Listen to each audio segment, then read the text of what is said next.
Bismillah. Assalamualaikum warahmatullahi wabarakatuh. Alhamdulillah.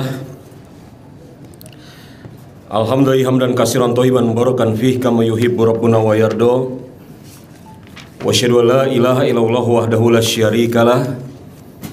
Wa asyhadu anna Muhammadan abduhu rasuluhu la nabiyya ba'da ma ba'du. Raditu billahi rabba wa bil islami dina wa bi Muhammad nabiyya wa rasulah. Segala puji bagi Allah Subhanahu wa taala, Rabb yang telah memberikan kepada kita berbagai macam nikmat. Nikmat Islam, nikmat iman, nikmat sehat walafiat, dan nikmat pada hari ini Allah Subhanahu wa taala kembali mempertemukan kita, dan kita meminta kepada Allah Subhanahu wa taala agar pertemuan kita ini adalah pertemuan yang Allah Subhanahu wa taala cintai, dan apabila nanti kita berpisah, perpisahan yang Allah Subhanahu wa taala ridhoi dalam keadaan bertambah ilmu, bertambah iman, dan bertambah amal-amal soleh. Pembahasan kita masih membahas kitab Riyadhus Shalihin, hadis-hadis pilihan dari kitab Riyadhus Shalihin. Masih di dalam bab sabar. Jemaah rahimani wa rahimakumullah, kesabaran bagi seorang muslim tidak ada batasnya. Sungguh salah sekali perkataan atau pendapat yang mengatakan kesabaran ada batasnya. Bahkan kalau kita cermati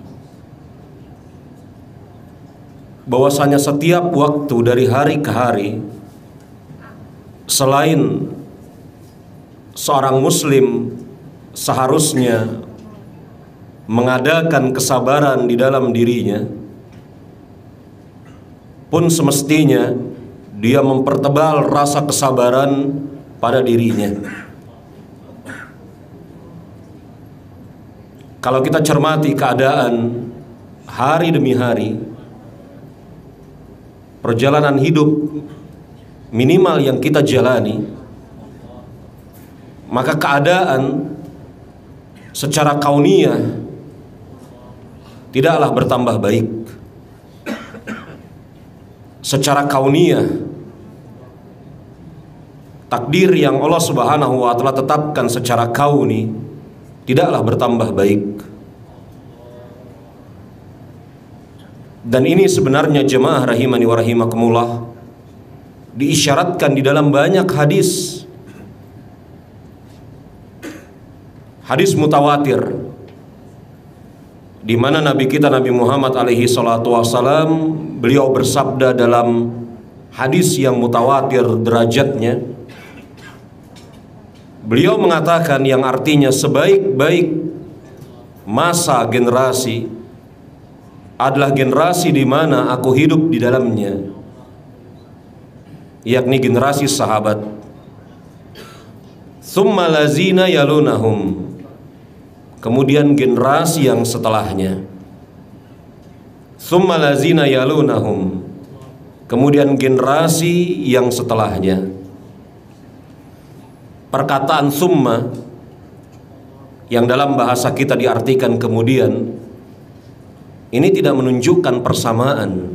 Secara hukum tidak menunjukkan persamaan, tetapi menunjukkan tertib urutan.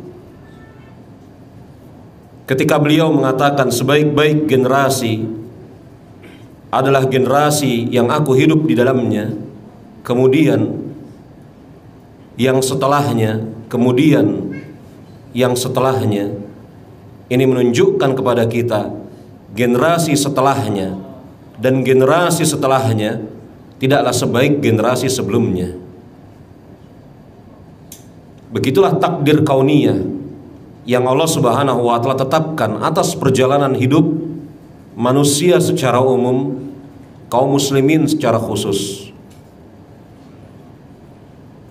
Jemaah rahimani wa rahimakumullah, makanya pada suatu ketika Nabi kita Nabi Muhammad alaihi salatu wassalam, beliau bersabda, akan datang suatu zaman, yang artinya akan datang suatu zaman di mana orang-orang yang beramal pada saat itu akan mendapatkan ganjaran 50 kali ganjaran dibanding kalian. Kemudian para sahabat bertanya, dibanding mereka ya Rasulullah? Tidak, dibanding kalian. Kemudian para sahabat bertanya, kenapa mereka bisa seperti itu? Apa kata Rasulullah ketika menjelaskan mengapa sebab ada orang mendapatkan ganjaran yang sedemikian rupa di akhir zaman? Beliau mengatakan, orang-orang tersebut ketika beramal, ketika melakukan ketaatan, ketika mengerjakan kebaikan-kebaikan, seakan-akan mereka, kata beliau, kal qabidun alal jamar, seperti memegang bara api di atas kedua telapak tangannya.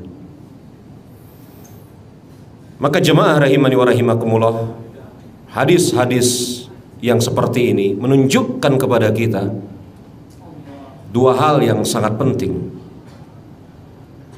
Hal yang pertama, kesabaran mesti ada pada setiap keadaan, setiap saat, setiap waktu. Dan hal yang kedua, secara kauni, memang betul-betul secara kauni, Allah Subhanahu wa ta'ala tetapkan bahwasanya bergulirnya masa tidaklah kemudian masa tersebut menjadi lebih baik dibanding sebelumnya. Saya dan Anda merasakannya. Kita semua merasakannya. Semakin lama, keadaan seakan-akan semakin tidak baik. Kauniyah, secara takdir kauni Allah Subhanahu wa ta'ala tetapkan, menjadi tidak baik dengan segala macam sebab. Jangan Anda bayangkan keadaan menjadi tidak baik dalam satu masa dengan satu sebab saja, tetapi dengan banyak sebab.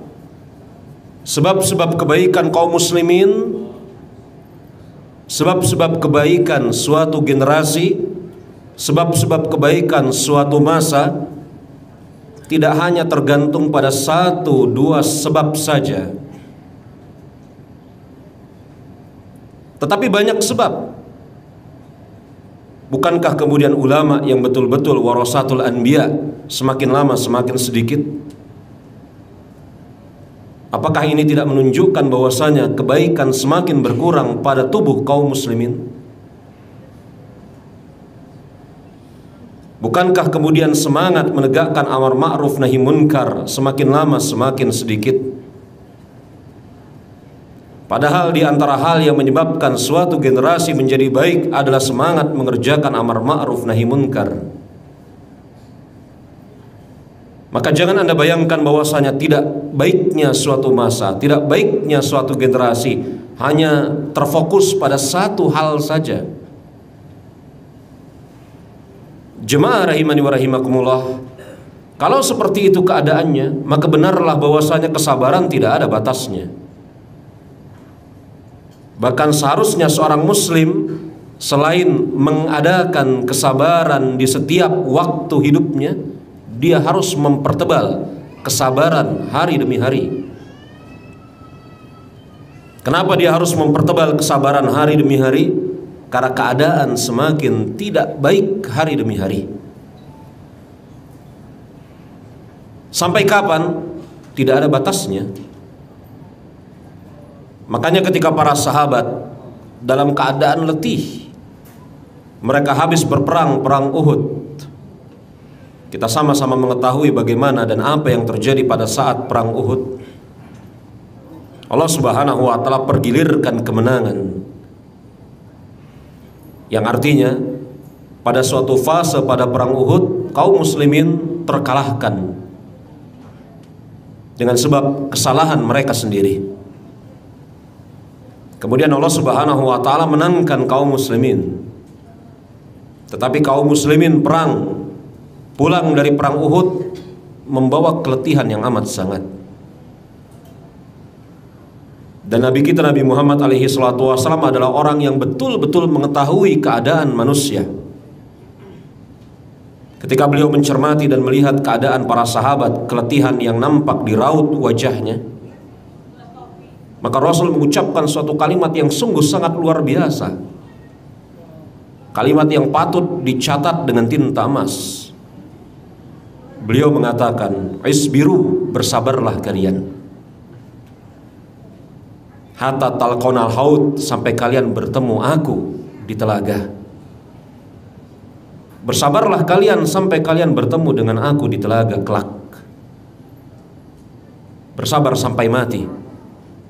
Itu keadaan seorang muslim. Bahkan setiap hari kita harus memperbaiki kesabaran kita. Maka apa yang kita bahas dari kitab Riyadhus Shalihin, bab sabar, betul-betul pada hari-hari belakangan ini mendapatkan momentum yang luar biasa. Jemaah rahimani wa rahimakumullah, pembicaraan kita yang terakhir dari kitab Riyadhus Shalihin adalah membicarakan bagaimana sikap sabar yang sebenarnya atas diri seorang muslim. Bahwasanya sabar yang mendapatkan pahala adalah rasa sabar yang sanggup dihadirkan pada saat guncangan yang pertama. Ini sebagaimana Nabi kita Nabi Muhammad alaihi salatu wasallam mengatakan, "Innamas sabru inda sodamatil ula." Sesungguhnya kesabaran itu ada pada saat guncangan yang pertama. Jemaah rahimani wa rahimakumullah. Kemudian di sana ada hadis yang diriwayatkan dari Aisyah radhiyallahu anha, di mana Aisyah pernah bertanya kepada Rasulullah sallallahu alaihi wasallam perihal penyakit taun. Para ulama memiliki aneka ragam penafsiran apa yang dimaksud dengan penyakit taun. Tapi pendapat yang paling kuat yang dimaksud penyakit taun adalah sejenis penyakit menular yang penularannya sangat cepat. Sejenis penyakit menular yang penularannya sangat cepat. Aisyah bertanya kepada Rasulullah perihal penyakit taun. Lalu beliau, yakni Rasulullah, mengatakan bahwasannya penyakit taun pada umat-umat sebelum kita merupakan siksaan yang dikirim oleh Allah Subhanahu wa taala kepada mereka. Jemaah rahimani wa rahimakumullah, kalau kemudian penyakit taun pada umat-umat sebelum kita adalah siksaan yang Allah Subhanahu wa taala kirim untuk mereka, maka maknanya penyakit taun, penyakit menular, pandemi yang Allah Subhanahu wa taala sebarkan pada kaum muslimin mungkin bisa merupakan teguran dan mungkin juga bisa merupakan suatu hal yang dapat meninggikan derajat mereka. Kapan kemudian itu merupakan suatu teguran agar kaum muslimin memperbaiki gaya hidupnya, agar kaum muslimin mencermati bagaimana kemudian usaha mereka menjaga kesehatan. Lalu bagaimana kemudian agar penyakit tersebut bisa, sebagaimana hal yang kedua, dikatakan sebagai suatu hal yang meninggikan derajat mereka apabila kemudian kaum muslimin bersabar. Maka sesungguhnya penyakit taun, kata Rasulullah, merupakan siksaan yang dikirimkan oleh Allah Subhanahu wa taala kepada siapa saja yang Dia kehendaki. lalu Allah Subhanahu wa taala menjadikannya sebagai rahmat kepada orang-orang mukmin. Maka tidak ada seorang hamba yang tertimpa taun kemudian menetap di daerahnya seraya bersabar dan mengharapkan keridhaan dari Allah. Ini menunjukkan kepada kita dua hal. Hal yang pertama, bahwasanya konsep karantina telah dikenal bahkan jauh-jauh hari oleh kaum muslimin. Jemaah rahimani wa rahimakumullah, konsep karantina itu telah dikenal jauh-jauh hari oleh kaum muslimin. Orang yang terkena penyakit menular tidak diizinkan untuk keluar, dan orang yang belum terjangkit penyakit tidak diizinkan untuk masuk.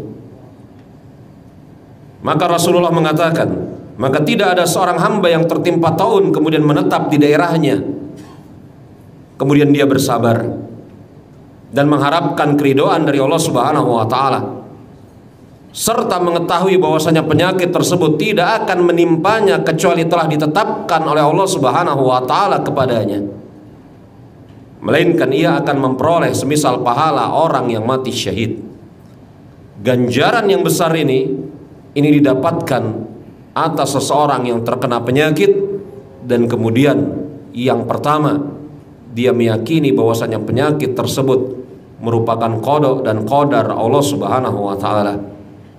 Qada dan qadar Allah Subhanahu wa taala pasti baik ditinjau dari sisi penciptaan qada dan qadar tersebut. Kalau kemudian Anda bertanya, bukankah dalam hadis Jibril ketika beliau yakni Rasulullah ditanya tentang apa itu iman, beliau menjawab, antu'minu billahi wal malaikatihi wa kutubihi wa rusulihi wa tu'minuna bil qadari khairihi wa syarrihi, dan engkau beriman kepada takdir yang baik maupun yang buruk. Ini menunjukkan takdir ada yang baik, ada yang buruk.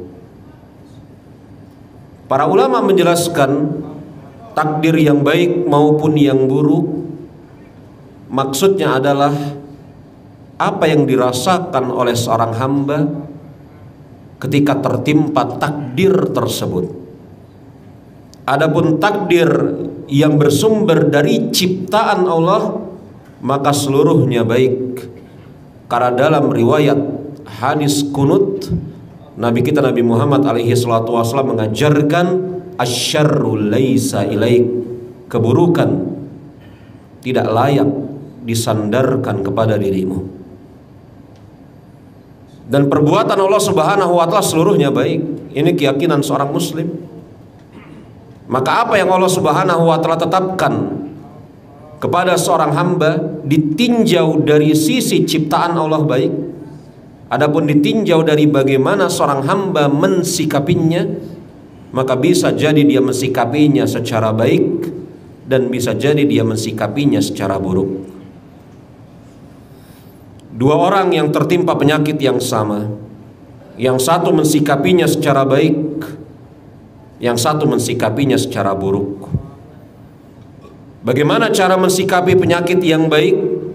Dia yakin bahwasanya itu telah Allah Subhanahu wa taala tetapkan, takdirkan 50.000 tahun sebelum penciptaan langit dan bumi. Dan yang kedua, dia bersabar. Ketika tertimpa penyakit tersebut dia bersabar, dan perkataan dia bersabar tidak menafikan, tidak menghilangkan adanya kebolehan dia untuk berobat. Nanti akan kita bacakan hadisnya.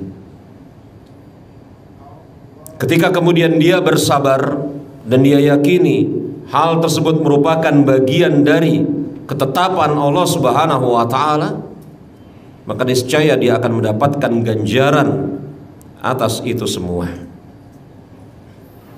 Jemaah rahimani wa rahimakumullah, hadis berikutnya dari Atha bin Abi Rabbah. Semoga Allah Subhanahu wa taala merahmati beliau. Atha bin Abi Rabbah adalah orang Habasyah. Habasyah pada saat ini mungkin bisa kita katakan sebagian besar Ethiopia dan sebagian kecil dari negeri Sudan. Atha bin Abi Rabbah adalah seorang tabi'in yang mulia, yang dikatakan oleh para ulama adalah hiasannya para tabi'in.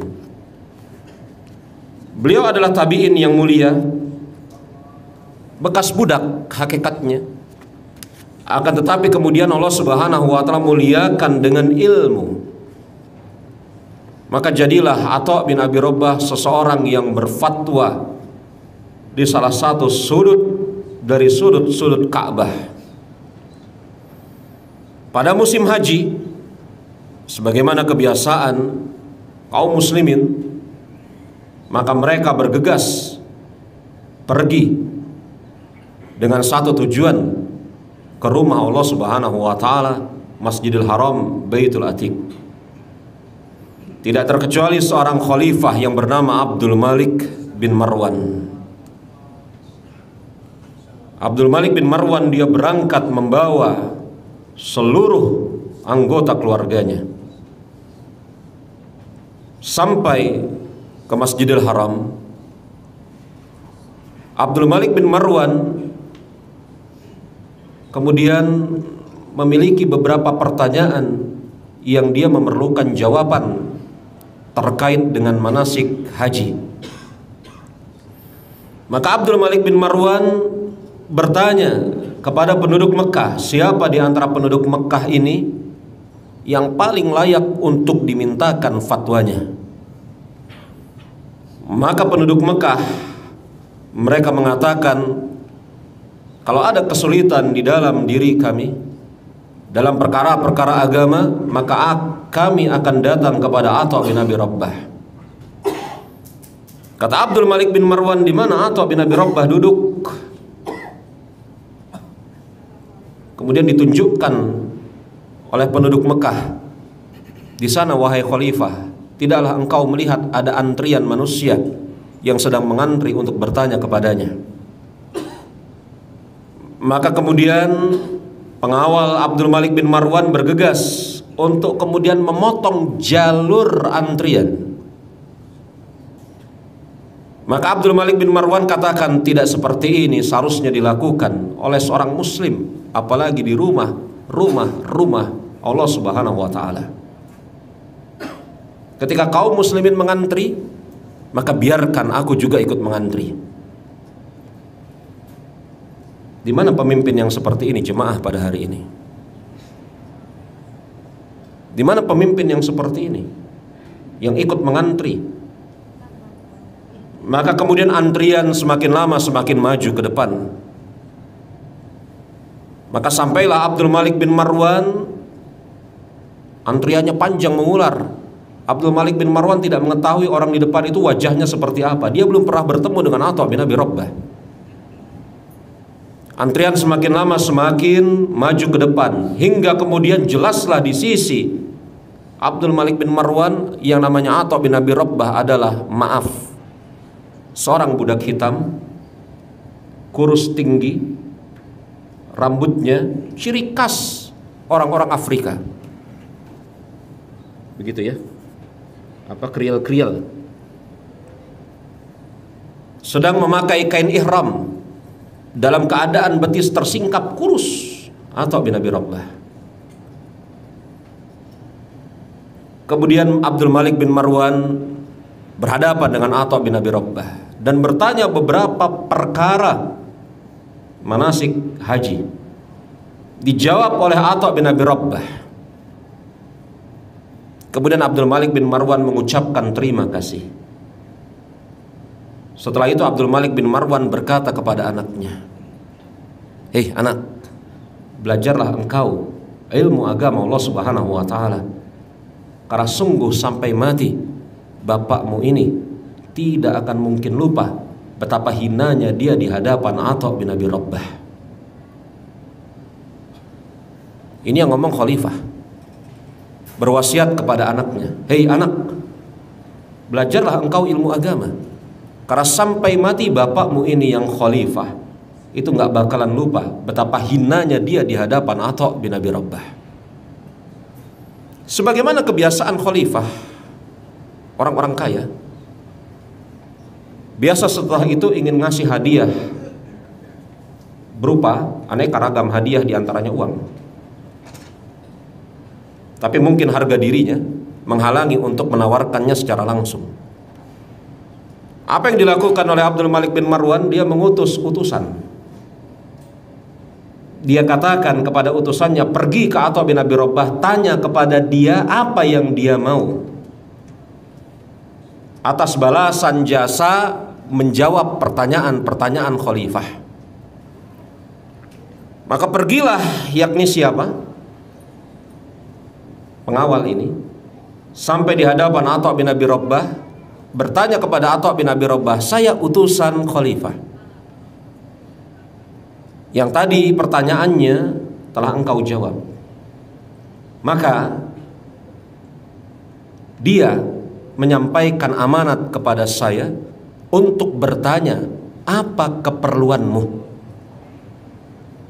Niscaya keperluanmu akan diberikan oleh khalifah. Atha bin Abi Rabbah berpaling. Kemudian Atha bin Abi Rabbah memanggil antrian berikutnya, maju. Kan orang lagi ngantri mau tanya, maju. Pengawal ini mengulangi, dikira pengawal ini Atha bin Abi Rabbah tidak dengar. Atha bin Abi Rabbah mengatakan kepada antrian, maju. Kemudian pengawal ini mengulangi sebanyak 3 kali. Kemudian Atha bin Abi Rabbah mengatakan, silahkan Abdul Malik bin Marwan datang langsung kepadaku. Gemetar pengawal tersebut.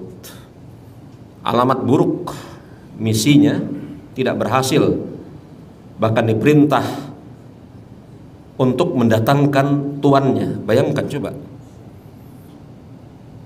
Tapi kemudian pengawal ini memberanikan diri untuk mendatangi khalifah, menyampaikan apa yang terjadi. Maka sekali lagi Abdul Malik bin Marwan mengantri. 2 kali dia ngantri. Sampai di depan Atha bin Abi Rabbah, dan Atha bin Abi Rabbah mengatakan, aku tahu apa yang hendak engkau lakukan. Kemudian Atha bin Abi Rabbah mengucapkan suatu kalimat yang luar biasa yang dicatat dengan baik oleh Imam Az-Zahabi dalam Siyar A'lamin Nubala. Wahai khalifah, aku sedang berada di rumah Allah Subhanahu wa taala. Aku tidak meminta kepada selain Allah untuk kebutuhan duniaku. Lalu bagaimana tiba-tiba engkau menawarkan aku meminta kepada dirimu untuk urusan duniaku? Pergi engkau. Allahu Akbar. Khalifah digituin. Aku sedang berada di rumah Allah Subhanahu wa taala, dan aku tidak meminta kepada selain Allah, dan aku tidak meminta kepada Allah kecuali untuk urusan akhiratku, tidak untuk urusan duniaku. Lalu bagaimana tiba-tiba ada seorang makhluk datang ke hadapan diriku, menawarkan diriku agar meminta kepada makhluk untuk kemaslahatan duniaku? Sungguh aku tidak berhajat.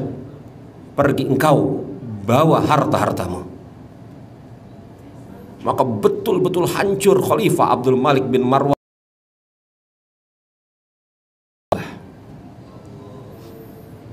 Tapi apa yang dilakukan oleh Atha bin Abi Rabbah? Maaf, apa yang dilakukan Abdul Malik bin Marwan? Dia tidak melakukan apa-apa. Karena dia tahu bahwasanya apa? Oh, itu ulama. Ulama besar dari kalangan kaum muslimin, yang fatwanya didengar, orang soleh. Atha bin Abi Rabbah murid dari sekian banyak sahabat.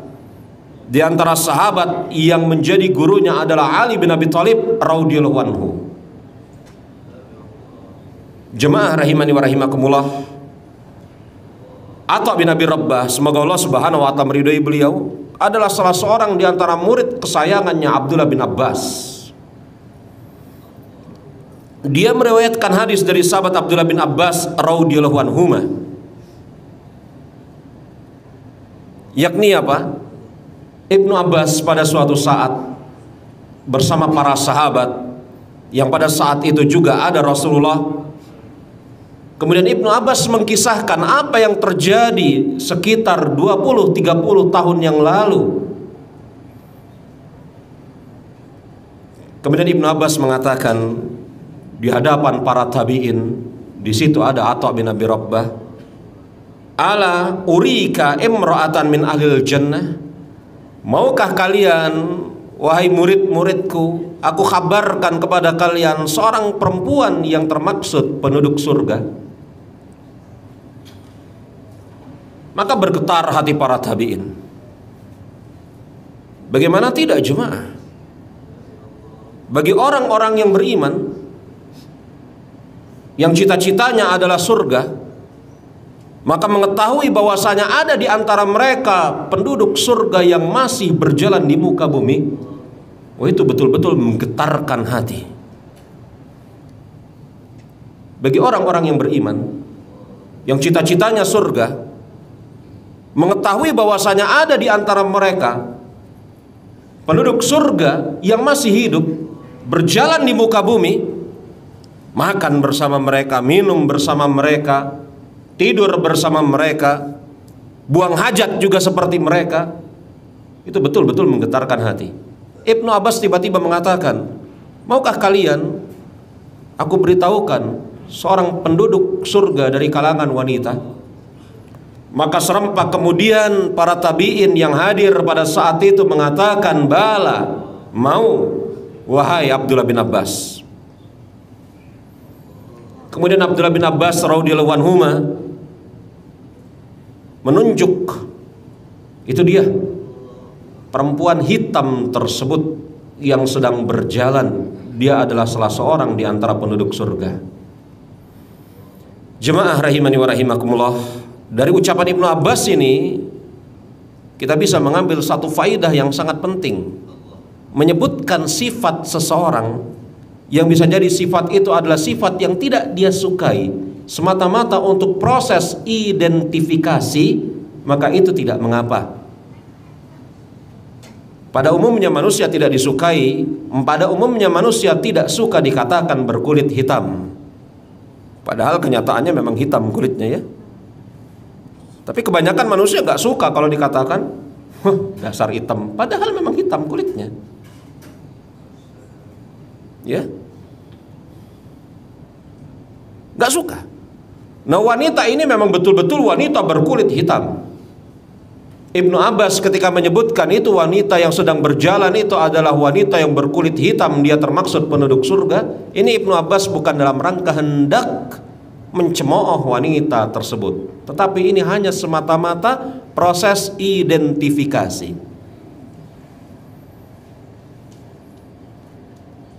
Makanya yang namanya Abdullah itu banyak sekali, bin Hurmuz itu juga banyak sekali, yakni nama seseorang yang namanya Abdullah dari kalangan tabi'ut tabi'in banyak. Bin Hurmuz ada beberapa, Abdullah bin Hurmuz ada beberapa orang namanya. Tetapi ada seseorang tabi'ut tabi'in yang namanya Abdullah bin Hurmuz, yang maaf jalannya agak tidak simetris, pincang. Maka disebut oleh para ulama al-a'raj, yang jalannya agak pincang. Dan ini bukan celaan kepada Abdullah bin Hurmuz al-a'raj. Bahkan beliau adalah orang yang kuat sekali di dalam meriwayatkan hadis. Itu wanita itu, kata Abdullah bin Abbas, yang sedang berjalan tersebut adalah wanita yang termaksud penduduk surga. Para tabi'in bersabar untuk mendengar lanjutan penuturan Abdullah bin Abbas. Kemudian apa kata Abdullah bin Abbas radhiyallahu anhu, atatin nabiyya sallallahu alaihi wasallam faqalat.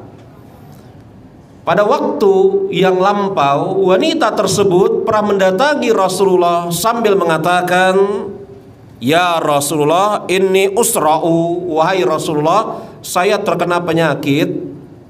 Yakni usra'u itu penyakit semisal epilepsi. Yakni kalau seseorang terkena penyakit ayan, epilepsi, sebagaimana maklum ya, dia akan kehilangan kesadarannya pada beberapa saat. Bahkan kalau pada orang-orang yang telah mencapai derajat akut, ini bisa jadi kemudian dia mati dengan sebab itu. Bukan dengan sebab penyakit epilepsinya sih sebenarnya, tetapi dengan sebab apa? Karena dia tidak sadar apa yang dia perbuat. Wanita ini datang kepada Rasulullah sambil mengatakan, aku ini terkena penyakit ayan. Ini menunjukkan kepada kita jemaah rahimani wa rahimakumullah, mengkhabarkan tentang keadaan diri pribadi yang sedang sakit, ini tidak bertentangan dengan makna kesabaran. Jadi ada dua macam mengkhabarkan keadaan diri sendiri yang sedang sakit, yakni mengeluhkan rasa sakit itu kepada manusia. Maka inilah yang dipandang makruh oleh jumhur salaf. Karena jemaah rahimani wa rahimakumullah, kita mendapatkan yakni contoh yang sangat baik sekali dari kalangan para nabi dan rasul. Ketika mereka tertimpa sakit, mereka mengadu kepada Allah Subhanahu wa taala dan mengatakan bahwasanya idza maridtu fahuwa yasfin. Apabila aku sakit, maka dialah yang menyembuhkanku. Jumhur salaf menganggap bahwasanya mengadukan penyakit kepada manusia dalam rangka mengeluhkan penyakit itu sendiri, maka ini sama saja mengeluh kepada manusia. Yang kata Imam Ibnu Qayyim, manusia yang paling buruk adalah yang mengeluhkan perbuatan Allah terhadap dirinya kepada manusia. Saya ulangi, ini kalimat luar biasa bagus sekali. Kata Imam Ibnu Qayyim, manusia yang paling buruk adalah seorang manusia yang mengeluhkan perbuatan Allah Subhanahu wa taala terhadap dirinya kepada manusia. Allah Subhanahu wa taala menimpakan kepadanya sakit, dan dia keluhkan sakit tersebut kepada manusia. Padahal harusnya mengeluh kepada yang memberi sakit, minta disembuhkan. Ini yang pertama, inilah yang dipandang makruh oleh jumhur salaf. Yang kedua, mengadukan sakit kepada manusia dalam makna hendak mencari cara pengobatan. Ini jaiz, boleh. Bedanya tipis. Yang satu mengkhabarkan sakit kepada manusia dalam makna mengeluh, yang satu mengkhabarkan sakit kepada manusia dalam makna mencari pengobatan. Tipis sekali. Yang satu makruh, dan antum harus ingat, makruh di sisi salaf maknanya pada umumnya haram. Sedangkan yang kedua jaiz, boleh. Wanita ini mengadu kepada Rasulullah, ya Rasulullah, saya ini terkena penyakit ayan.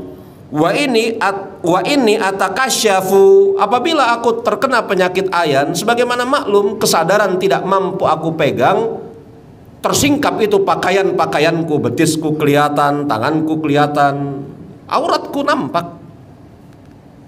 Fatullah ta'ala li, maka hendaklah engkau berdoa kepada Allah Subhanahu wa ta'ala agar Allah Subhanahu wa ta'ala menyembuhkan diriku. Lihat, wanita hitam yang tidak dikenal namanya. Abdullah bin Abbas saja tidak kenal namanya. Abdullah bin Abbas hanya tahu bahwasanya dia adalah seorang wanita berkulit hitam yang pada waktu lampau pernah menghadap ke Rasulullah. Ibnu Abbas gak tahu namanya. Tapi coba antum cermati jemaah, betapa kemudian yang namanya tauhid pada masa itu betul-betul menyebar secara rata dan maklum.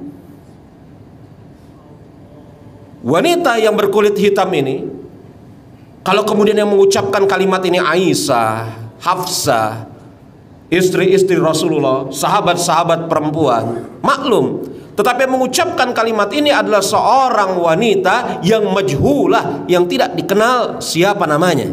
Apa kata dia? Hendaklah engkau berdoa kepada Allah Subhanahu wa ta'ala agar Allah menyembuhkan diriku. Dia tidak mengatakan, ya Rasulullah, aku berdoa kepada Allah lewat perantaraan namamu, atau aku meminta kepadamu agar engkau menyembuhkan diriku. Ya, Ini sesuatu yang berbeda 180 derajat. Dia mengatakan, aku meminta kepadamu ya Rasul agar engkau berdoa kepada Allah. Dia tidak mengatakan, aku meminta kepadamu ya Rasul agar engkau menyembuhkan diriku. Bahwasanya Asy-Syafi adalah Allah Subhanahu wa taala. Anta syifa, Allah Subhanahu wa taala asy-syifa, yang menyembuhkan, bukan Rasul, bukan lagi selain beliau. Aku meminta kepadamu ya Rasulullah agar engkau berdoa kepada Allah Subhanahu wa taala agar Allah Subhanahu wa taala menyembuhkan diriku. Ini menunjukkan kepada kita yang kedua, bahwasanya boleh meminta kepada orang soleh untuk mendoakan dirinya. Boleh meminta kepada orang soleh untuk mendoakan dirinya. Sudah barang tentu mendoakan dirinya ini artinya agar orang soleh itu berdoa kepada Allah Subhanahu wa taala untuk dirinya, bukan berdoa kepada orang soleh. Bukan. Makanya lihat ini, perempuan tersebut datang kepada Rasulullah sambil mengatakan, ya Rasulullah, berdoalah engkau kepada Allah agar Allah Subhanahu wa taala menyembuhkan diriku. Maka boleh berdoa, meminta kepada seseorang yang soleh agar orang soleh tersebut berdoa kepada Allah Subhanahu wa taala untuk dirinya. Dan ini boleh. Dan ini mengalir biasa terjadi pada diri salafus soleh. Cuman permasalahan kritisnya yang harus dicermati, perkataan saya tadi adalah meminta kepada orang soleh. Dan ingat, cermati definisi soleh harus secara definisi syar'i. Meminta kepada orang soleh agar orang soleh tersebut berdoa kepada Allah untuk dirinya. Jadi cermati, orangnya soleh bukan orang gila. Dan berdoa kepada Allah bukan meminta kepada orang soleh itu sendiri. Begitu. Apa kata Rasulullah SAW? In syi'ti soberti walakil jannah. Andai kata engkau bersabar dengan penyakitmu ini, maka bagimu surga. Andai kata engkau bersabar dengan penyakitmu ini, maka bagimu surga. Wa in syi'ti da'autullah ta'ala an yu'afiki. Dan andai kata engkau mau, aku berdoa kepada Allah Subhanahu wa taala agar Allah Subhanahu wa taala menyembuhkan dirimu. Jadi Rasul berikan dua opsi. Opsi yang pertama, yakni andai kata dia mau bersabar menghadapi penyakitnya dengan kesabaran yang betul-betul bagus, indah, maka baginya surga. Dan yang kedua, andai kata kemudian dia mau, maka aku, kata Rasulullah, akan berdoa kepada Allah agar Allah Subhanahu wa taala menyembuhkan dirimu. Ini menunjukkan kepada kita dalam syariat Islam berobat atau tidak berobat itu sama saja. Hukum asalnya berobat atau tidak berobat sama saja. Jadi tidak ada yang lebih utama antara berobat dengan tidak berobat. Hukum asalnya ya. Tetapi kalau seseorang sanggup tidak berobat dan bersamaan dengan itu dia sanggup untuk bersabar, itu yang lebih utama. Makanya Rasul mengatakan, andai kata engkau bersabar, maka bagimu surga. Tetapi kalau kemudian seseorang muslim terkena penyakit, dia tidak sanggup bersabar, dan bisa jadi dengan sebab penyakitnya itu malah kemudian tingkah lakunya, tindak tanduknya semakin lama semakin buruk, membenci takdir Allah, maka lebih baik dia berobat. Jadi dalam syariat Islam kalau ditanya mana yang lebih utama secara hukum asal, apakah berobat atau tidak berobat, maka tidak ada yang lebih utama. Semuanya tergantung pada keadaan orang-orang tersebut. Kalau dia sanggup untuk bersabar menahan rasa sakitnya dengan kesabaran yang baik, maka itu lebih utama. Kalau dia tidak sanggup untuk bersabar menahan rasa sakitnya, bahkan dia khawatir ketika dia sakit tingkah lakunya, tindak tanduknya semakin aneh, meninggalkan kewajiban, terjatuh kepada perkara yang haram, maka berobat lebih utama atas diri dia. Jadi tidak ada yang lebih utama.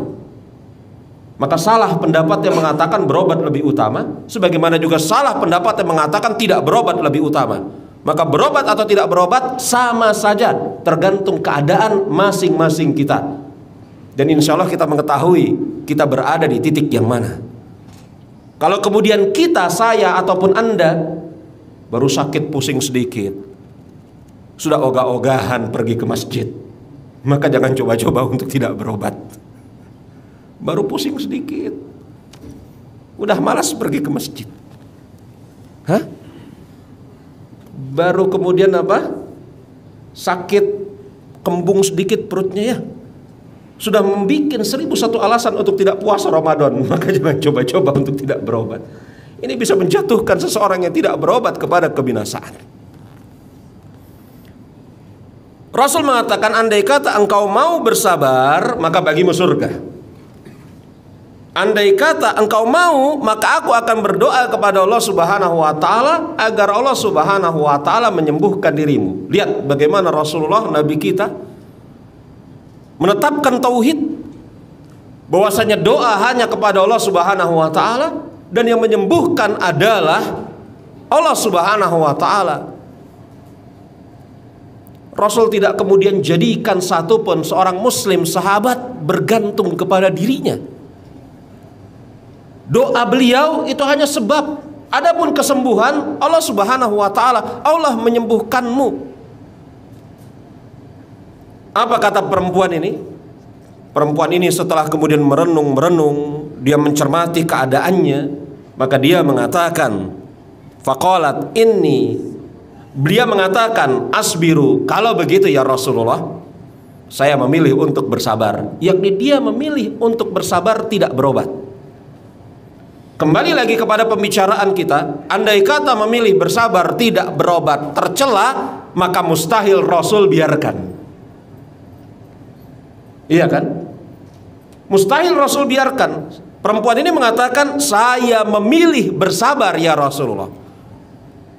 Andai kata bersabar dalam makna dia tidak berobat ketika tertimpa sakit itu tercela, maka mustahil Rasul biarkan.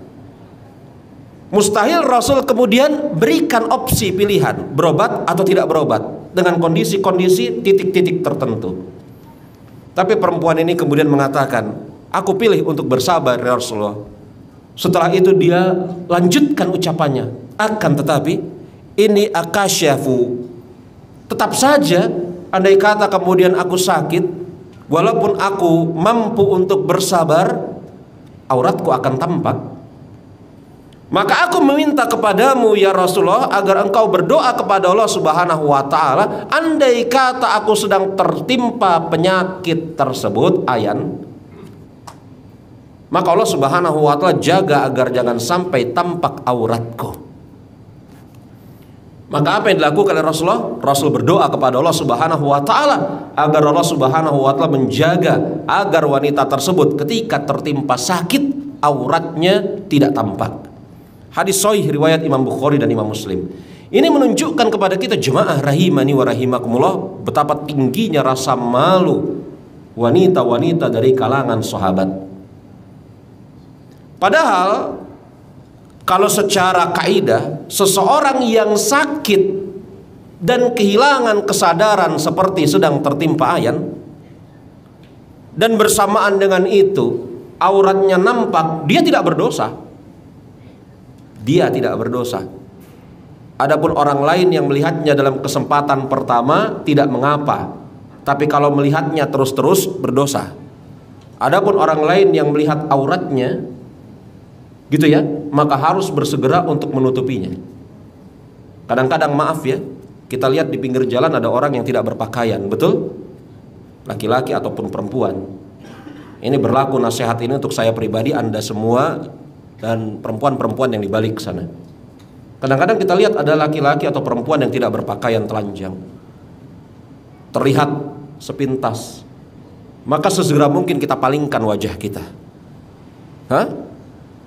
Karena terlihat secara sepintas itu tidak sengaja. Tetapi kalau terlihat secara pintas kemudian diikuti, terus jelas ngelihat begitu. Itu berarti sudah ada unsur kesengajaan memperhatikan. Dan bagus sekali kalau kemudian terlihat secara sepintas, maka yang menjadi urusan kita sibuk mencari kain dan berusaha untuk menutupi auratnya. Itu bagus sekali kalau kita sanggup. Iya. Maka jemaah, pada hakikatnya nih perempuan, ketika kemudian dia terkena penyakit ayan, nampak auratnya dalam keadaan dia tidak sadar, dia tidak berdosa. Dan orang yang melihatnya pada kesempatan pertama pun tidak berdosa.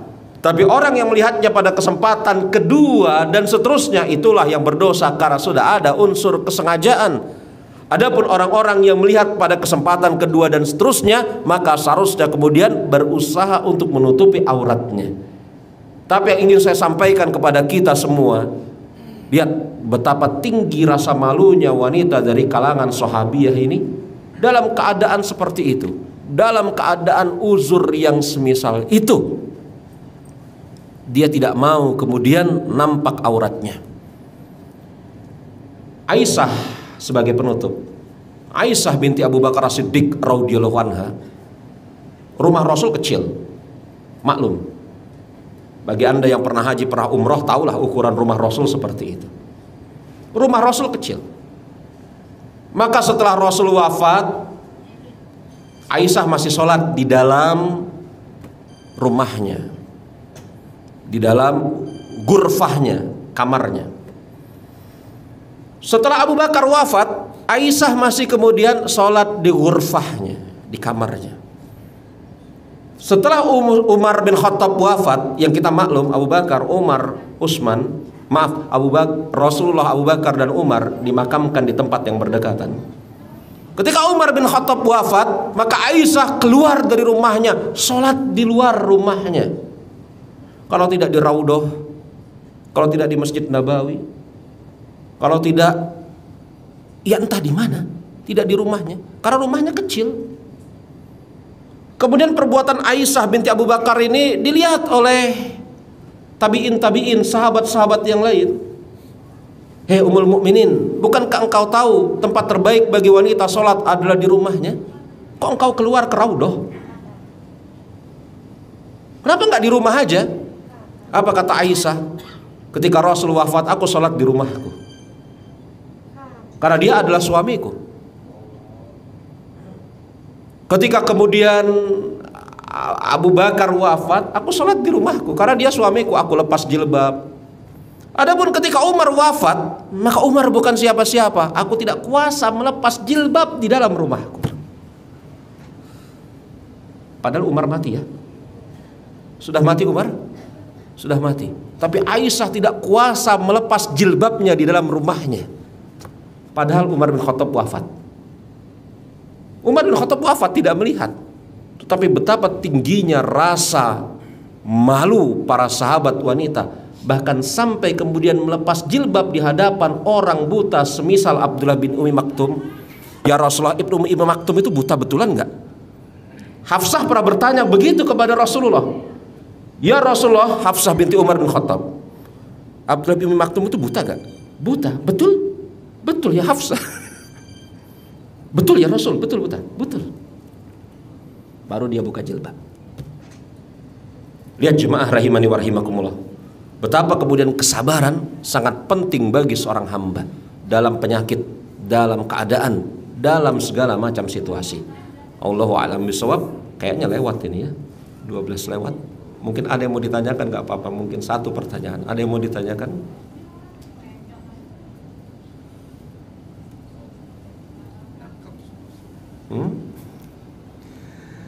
Ada yang mau ditanyakan jemaah?